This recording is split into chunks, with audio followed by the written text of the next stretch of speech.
మన తెలుగువారికి ఎంతో ప్రీతికరమైనటువంటి తిరుమల తిరుపతి దేవస్థానం లడ్డు అందరూ ఎంతగా ఇష్టపడతారో మనందరికీ తెలుసు.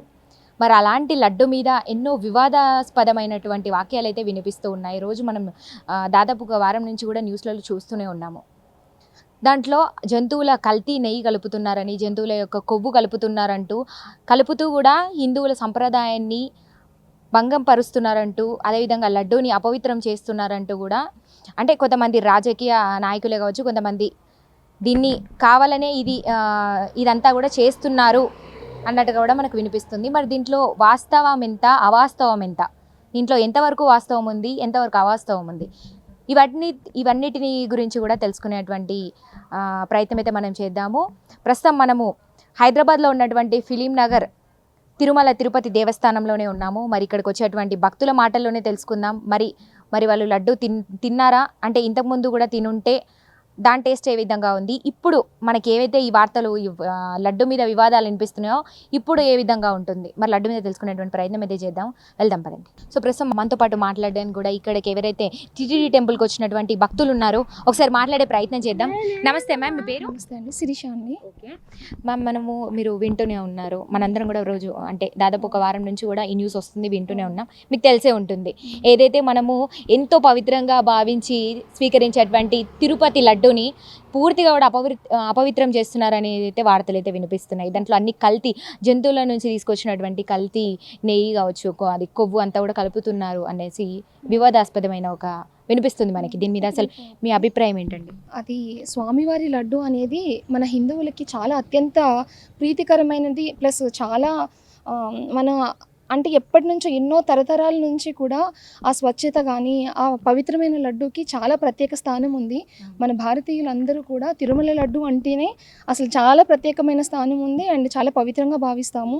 అలాంటి లడ్డూలో ఇలాంటి న్యూస్ రావడం అనేది చాలా బాధాకరం నిజంగా.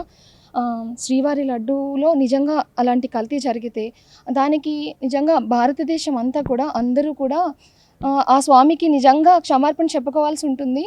కానీ ఇంత పవిత్రంగా భావించే ఆ లడ్డూలో కల్తీ అనేది ఉండడం, సో దీని మీద కంప్లీట్గా గవర్నమెంట్ చర్యలు తీసుకొని ఖచ్చితంగా ఒక నిజమైన నిర్దిష్టమైనటువంటి ఒక రిపోర్ట్ని అయితే తయారు చేయాలి. అండ్ ఆ రిపోర్ట్ అనేది వాస్తవంగా ఉండాలి, వాస్తవంగా నిజానిజాలు బయటికి రావాలి.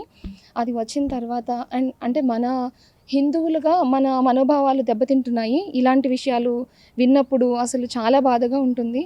సో ఇంత పవిత్రమైన లడ్డూలో అలాంటి కల్తీ కలవడం అనేది అలాంటి తప్పులు జరగకుండా ఎప్పటికీ కూడా ప్రతి చోట కూడా ల్యాబ్ టెస్టులు జరుగుతూ సో స్వచ్ఛమైన నెయ్యిని మాత్రమే మనం పల్లెటూర్లు ఉంటాయి, విలేజెస్ నుంచి చాలా స్వచ్ఛమైన నెయ్యిని, అవసరమైతే మంచి నెయ్యిని మన పల్లెటూరు నుంచి స్పెషల్గా కలెక్ట్ చేసుకొని తీసుకొచ్చి దాంతో మాత్రమే స్వచ్ఛంగా తయారు చేసే విధంగా గవర్నమెంట్ చర్యలు చేపట్టాలి. అండ్ ఇంత పవిత్రమైన ఆలయంలో ఇలాంటి ప్రాబ్లం వస్తుందని అసలు ఎప్పుడూ ఊహించలేదండి. ఇది నిజంగా చాలా బాధాకరం అండ్ తలదించుకోవాల్సిన సిచ్యువేషన్స్. దయచేసి ఈ విషయాన్ని పొలిటికల్ చేయొద్దు అండ్ భక్తుల మానసిక వ్యధ కూడా మీరు దృష్టిలో పెట్టుకొని ప్రభుత్వం అనేది సో దీనిపైన స్పష్టంగా స్పందించి సరైన చర్యలు అండ్ చాలా కట్టుదిట్టమైన చర్యలు తీసుకోవాలి. ఆ పవిత్రతని ఎల్లకాలం అలాగే కాపాడాలి, అప్పుడే మనం ప్రశాంతంగా ఉండగలము. మీరు ఇందాక ఏదైతే చెప్పారో ఇది పూర్తిగా కూడా పొలిటికల్ వేలో వెళ్తుందని, ఇది నిజంగానే పొలిటికల్ వేలో వెళ్తుంది. ఎందుకంటే ఏదైతే జగన్ హయాంలో ఉన్నప్పుడు కూడా వాళ్ళు నియమించినటువంటి వాళ్ళ ప్రభుత్వంలో ఏదైతే వాళ్ళు నియమించారో అధికారుల్ని వాళ్ళే ఇప్పటికీ కూడా కొనసాగుతున్నారు. వాళ్ళ అధికారంలోనే ఇంకా కొన్ని ఇలాంటివి జరుగుతున్నాయంటూ కూడా వార్తలు అయితే వస్తున్నాయి. అసలు దీంట్లో వాస్తవం ఎంత ఉంది, అవాస్తవం ఎంత ఉంది అంటారు? ఇప్పుడు మీరు పూర్తిగా విన్నదా? పొలిటికల్ డ్రామా అనేది అసలు ఎక్కడైనా చేయొచ్చేమో కానీ ఇలా భగవంతుడి ప్లేస్లో అసలు చేయకూడదండి. ఎందుకంటే అందరికీ మించిన మాస్టర్ అనేది ఆ స్వామినే. సో అంతా చూస్తూనే ఉంటాడు, ఏది జరిగినా అంతా చూస్తూనే ఉంటాడు, ఆయనకి తెలియనిది ఏది కాదు. సో కోరుండి ఏ విధమైన చిన్న చిన్న తప్పులే ఆయన విషయంలో అసలు ఏ విషయంలో జరగకుండా చూసుకునే మనం ఇలాంటి ఒక స్కామ్ అనేది జరుగుతుంది అంటే అసలు అది వినడానికి కూడా నమ్మశక్యంగా లేదనమాట. కానీ అంటే ఇప్పుడు కొంతమంది ఈ మధ్య పిటిషన్ వేశారు ఏంటంటే కల్తీ కలిపిన పదార్థం అనేది ఆ, నెయ్యి కన్నా కాస్ట్లీ ఉంటుంది కదా, మరి అలాంటప్పుడు ఎలా కలుపుతారు అని చెప్పేసి. సో ఏది వాస్తవం ఏది అవాస్తవం అనేది మనం తేల్చలేము కనుక ల్యాబ్ రిపోర్ట్స్ చూడాలి. అండ్ పక్కాగా పల్లెటూరులను కూడా ఎంకరేజ్ చేసినట్లు ఉంటుంది. పల్లెటూరులో దొరికి స్వచ్ఛమైన ఆవు నెయ్యిని మాత్రమే ఒక స్పెషల్ టీం నియమించి దాంతో కలెక్ట్ చేసుకొని మంచిగా ఆ పవిత్రతని అలాగే కొనసాగేలాగా చేయాలి. అది మన సాంప్రదాయం అండ్ మన ఆ భగవంతుడికి ఇచ్చే నిజమైన గౌరవం అది. హిందువులుగా మనం కూడా మన వంతు బాధ్యతని మనం ఖచ్చితంగా చాటాలి. ఎందుకంటే ఎక్కడ కల్తీ జరిగినా సో కొంచెం గవర్నమెంట్కి మనం చెప్తా ఉండాలి. అలాగే స్వచ్ఛమైనది మాత్రమే దేవుడి దగ్గరికి చేరేలాగా మనం చూసుకోవాలి. ఎందులో అన్నా వ్యాపారం చేయొచ్చు కానీ ఇలా భగవంతుడి విషయంలో ఇంత పవిత్రంగా భావించి ఈ పవిత్రతని పోగొట్టేలాగా అసలు చేయకూడదండి. సో దయచేసి మా అందరి మనవి, యావత్ దేశం అంతా కూడా నిజంగా బాధపడుతున్న సిచ్యువేషన్ ఇది. ఇలాంటి పరిస్థితులు ఎప్పటికీ రాకూడదు. ఇప్పుడు మనము ఏదైతే మీరు అన్నట్టుగా ఏదైతే హిందువుల సాంప్రదాయాల్ని హిందుత్వాన్ని కూడా అంటే భంగం కలిగించే విధంగా హిందుత్వాలకే మొత్తంగా కూడా ఇది ఒక వ్యతిరేకం అని చెప్పొచ్చు. చాలా మంది అందరూ కూడా ఇదే బాధపడుతూ ఉన్నారు. దీని మీద అసలు ఇట్లా పొలిటికల్ వే ఒక హిందువుల మీద హిందూ మనోభావాల్ని దెబ్బతీసే విధంగా ఇట్లా చేయడం అనేది ఎంతవరకు అసలు అంటే కరెక్ట్ అంటారు? అసలు ఎట్లా చూడొచ్చు దీన్ని? అసలు కరెక్ట్ కాదండి, నిజంగా అసలు కరెక్ట్ కాదు. అంటే మనం భగవంతునికి పెట్టే ప్రతి చిన్న పదార్థంలోనూ ఎంతో పవిత్రత ఉండేలాగా మనం చూసుకుంటాము. సో అలాంటి స్వామికి పెట్టే తిరుమలలో ఇలాంటిది జరగడం అనేది అసలు కరెక్ట్ కాదు. అంటే గవర్నమెంట్ ప్రతి చోట ఎక్కడ కూడా కట్టుదిట్టమైన వ్యవహారాల్ని కట్టుదిట్టమైన పద్ధతుల్ని పెట్టి సో అసలు వచ్చి టెంపుల్లోకి వచ్చే ప్రతి పదార్థం కూడా భగవంతునికి నివేదన చేసింది మనం చాలా మహాప్రసాదంగా స్వీకరిస్తాం కదా.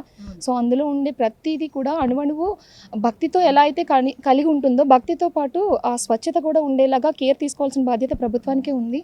సో దయచేసి మా అందరి మనవి, హిందువులందరి తరపు నుంచి మనవి ఏంటంటే ఇలాంటి సిచ్యువేషన్స్ ఫ్యూచర్లో ఎప్పటికీ రిపీట్ అవ్వకూడదు. అండ్ తెలిసి కానీ తెలియక కానీ మేబీ ఇది రాజకీయం చేయడానికి చూస్తున్నా కూడా అలాంటి వాళ్ళందరినీ మన్నించాలని స్వామిని కోరుకుంటున్నాను. మేడం ఇంకోటి ఏదైతే మీరు ప్రీవియస్గా తిన్నటువంటి లడ్డు కావచ్చు, ప్రీవియస్గా తిన్న లడ్డు టేస్ట్ ఏ విధంగా ఉంది, దాంతో పోలిస్తే ఇప్పుడు ఏదైతే మనం వింటున్నామో కల్తీ కలుపుతున్నారు, లడ్డుని పూర్తిగా అపవిత్రం చేశారని, సో ఇప్పుడు ప్రీవియస్గా తిన్నదానికి ఇప్పుడు తిన్నదానికి టేస్ట్ ఏ విధంగా ఉంది? మీరు తిన్నారు అసలు? ఇప్పుడు ఇది న్యూస్ వచ్చినప్పటి నుంచి మీరు లడ్డు టేస్ట్ చేశారు? నో మేడం, సో ప్రీవియస్గా తిన్నాం కాబట్టి ఇప్పుడైతే మేము తినలేదు ఇంకా. సో దాని గురించి నేను ఇంకా ఏం చెప్పలేను, ఎందుకంటే ప్రీవియస్గా టేస్ట్ చేసాం కానీ ఇప్పుడు ఇంకా టేస్ట్ చేయలేదు. అప్పుడుది బాగానే ఉంది కదా? ఓకే, బాగుందండి, ఏం అనిపించలేదు. ఎందుకంటే మనస్ఫూర్తిగా మనం ఆ భావం ఉండదు కదా, మనస్ఫూర్తిగా చాలా ప్రేమతోటి అండ్ స్వామి భక్తితోటి మనం స్వీకరిస్తాము.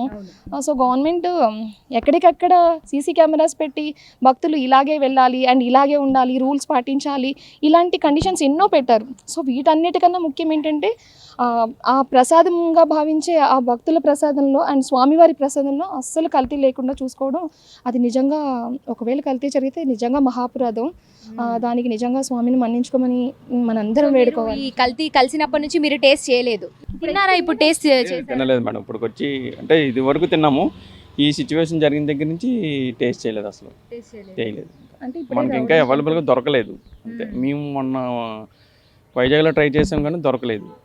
వెళ్ళాము కానీ లడ్డు గురించి వెంకటేశ్వర స్వామి టెంపుల్కి వెళ్ళాము, అక్కడ రుచికొండలో ఉంది, అక్కడ వెళ్ళాము కానీ అవైలబుల్గా లేవన్నారు.